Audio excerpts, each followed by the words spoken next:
அஸ்ஸலாமு அலைக்கும். வாழைக்காய் சிப்ஸு பொரிக்கிறேம்மா, பாருங்கள் எப்படி இருக்குது சொல்லுங்கள். 3 வாழைக்காய் போட்டு பொரிக்கிறேன். 3 சட்டிக்கு வரும்.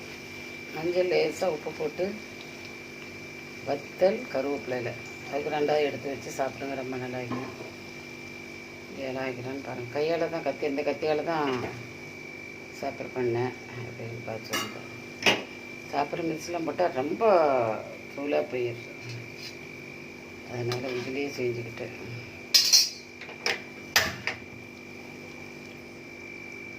எப்படி ஒரு 300 வரும். தேங்காய் எண்ணெயில் பொரிக்கிறேன். 300க்கும் கூட தான் வரும். நம்ம இந்த குற்றாலத்தில் மெயின் அருவியில் இறங்கும் போது போல் மணக்குது. தேங்காய் எண்ணெயில் பொரிக்கிறேன்னால அந்த ஃபீலிங் வருது. Good feeling. மீன் பாட்ஸில் குளிக்க இறங்க போமே, அதுக்கெல்லாம் யார் குளிக்க போகிறா?